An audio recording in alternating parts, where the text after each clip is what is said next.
यशदा या प्रशिक्षणातील शिखर संस्थेमध्ये प्रशिक्षण घेतल्यानंतर शिक्षकांना प्रशिक्षण देताना घेतलेल्या अनुभूतींचा खजाना प्राचार्य बी डी कुंभार यांनी भावकल्लोळ या पुस्तकात नोंदलेला आहे. त्यातील अनुभूतींचं वाचन. पहिली अनुभूती, अश्रुधारा. कोल्हापूर जिल्ह्याच्या पश्चिमेला एका टेकडीच्या पायथ्याचे गाव. गल्लोगल्ली निधी जमवून सुरू केलेली शाळा त्याच टेकडीवर दिमाखात उभी.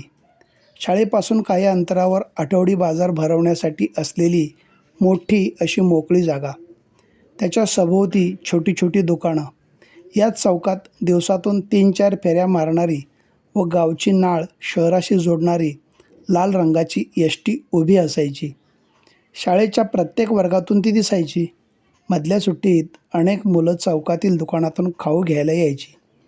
आठवडी बाजार असला की या चिमुकल्यांची चंगळच असायची. आसपासच्या भागातून गावागावातून लोक बाजारला यायचे. त्यांची गर्दी असायची. या गर्दीतूनच वाट काढत हातातील वह्या पुस्तकांचा गठ्ठा सांभाळत ही चिमुरडी शाळेत पोचायची. टेकडीवरचा थोडासा भाग सपाट करून तिथंच क्रीडांगण तयार केलेलं होतं. खो खो, कबड्डीची मैदानं सदैव आखून तयार असायची. त्याच्यावर धावत पळत पडत झडत मुलांचे खेळ सुरू असायचे. गावात अजून अत्याधुनिक खेळ पोहोचले नव्हते. त्यामुळे सर्व मुलं जुन्या पुराण्या खेळातच रमून जायची. विटीदांडू, सूरपारंब्या, काड्यापेटींची कवर्स, खारकांच्या बिया, चिंचेच्या बिया, चिंचोके, आट्यापाट्या आणि गोट्यांच्या खेळांची गंमतच न्यारी. खरे तर या खेळामुळे गावातील मुलं चिवट बनायची. सरसर माकडासारखी झाडावर चढायची आणि गावच्या नदीत विहिरीत पोहताना वेगात पळत येऊन सूर मारायची. अलीकडच्या काळात आता शाळातून बऱ्यापैकी सुविधा झाल्या. इतरही वेगवेगळ्या भाषा शिकवल्या जाऊ लागल्या. याच वेळी शाळेत दाखल झालेले सावंत सर, ते इंग्रजी शिकवायचे. आपल्या विषयातील निष्णात सर. त्यामुळे वर्गात गेले की वर्ग चिडीचूप व्हायचा. गोऱ्या साहेबांसारखे दिसणारे सावंत सर फाडफाड इंग्रजी बोलू लागले की खरेच हे सर इंग्लंडवरून तर आले नसतील ना, अशी चर्चा मुलांमध्ये होत असे. कविता म्हणून घेता घेता सरांनी हळूच बाहेर नजर टाकली. त्यांना पाहायचे होते बाहेर अशी कोणती गोष्ट आहे जी दिनूचे लक्ष वेधून घेत आहे. पण बाहेर तर काहीच नव्हते. बाजारवाड्यांपर्यंत मार्गावर किरकोळ वर्दळ होती. त्यांनी 1-2दा दिनूला सावध केले. दिनू, लक्ष कुठं आहे? कविता म्हण. दिनूने कविता म्हणत असल्याचा दिखावा केला व हळूच खिडकीतून बाहेर तो बघू लागला. त्याची भिरभिरणारी नजर, चेहऱ्यावरची अस्वस्थता, चंचल भाव या साऱ्यांवर सावंत सरांची नजर होती. त्यांनी सर्व मुलांना उभे राहून कविता म्हणायला सांगितले. मध्ये मध्ये ते स्वतः मुलांसोबत कविता म्हणत होते. तरीही दिनूचे लक्ष बाहेरच होते. सरांना आश्चर्य वाटलं. एवढ्या आशेने व आतुरतेने तो बाहेर काय बघतोय? त्यांनी सर्वांना बसायला सांगितले व दिनूला उभे केले. त्याला पूर्ण लक्ष तासाकडे देण्याविषयी बजावले.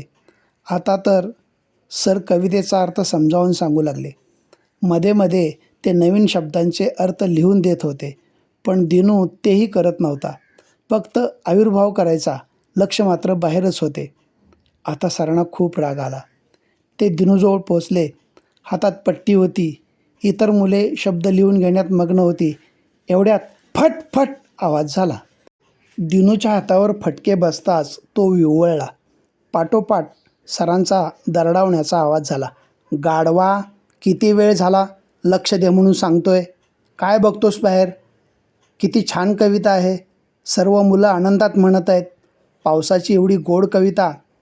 आणि तू काय पाहतोस बाहेर? शिकायचं सोडून बाहेर काय सोनं लपवलं आहे? दिनू काहीच बोलेना. सरांचा पारा आणखीनच चढला. त्यांनी आता पाठीवर फटके मारायला सुरुवात केली. दिनू किंचाळला. आई ग, आई ग. तो मोठ्यानं रडायला लागला तसे सर थांबले. त्यांनी पाहिलं दिनू कळवळून रडत होता. डोळ्यांतून अश्रुधारा ओघळत होत्या.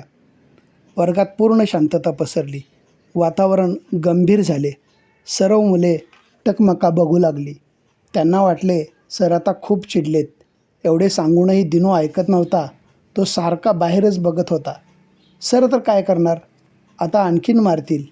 पण सरांनी पट्टी टेबलवर ठेवली. वळून वर्गाकडे पाहिलं. सगळ्यांचे चेहरे धास्तावलेले दिसले. दिनू तर ओक्साबोक्शी रडत होता. सर थोडे विचलित झाले. बहुतेक दिनूला जोरात लागले. सर त्याच्याजवळ पोचले तसे दिनूचा थरकाप उडाला. त्याला वाटले सर आता हाताने मारतील.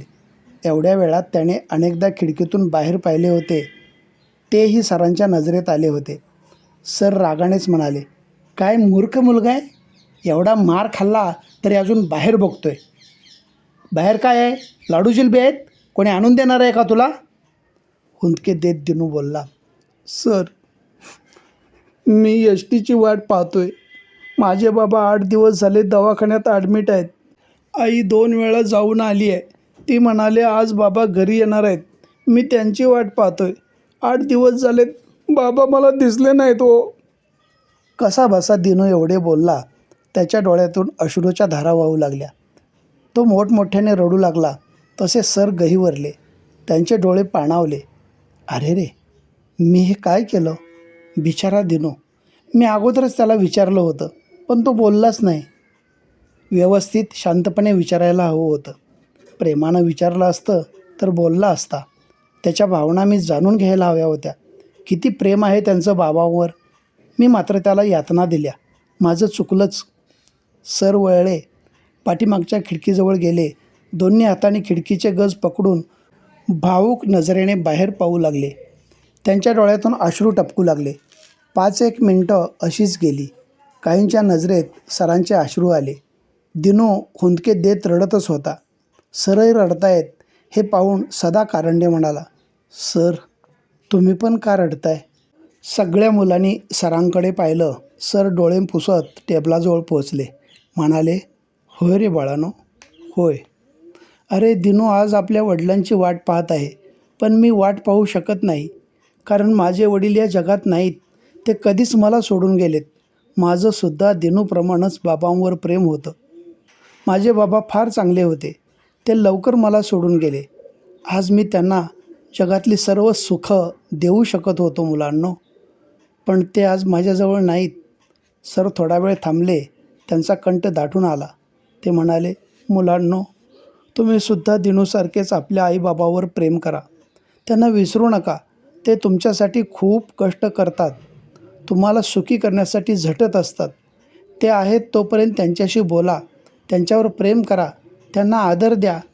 त्यांच्या परिश्रमाची जाणीव ठेवा.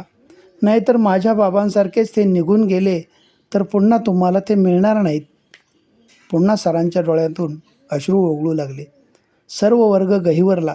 सर्वांच्या डोळ्यात पाणी आले. मुली तर ओक्साबोक्शी रडू लागल्या. दिनू पुढे येऊन सरांना बिलगला. बाहेर श्रावणधारा बरसत होत्या. आत अश्रुधारा बरसत होत्या. धन्यवाद.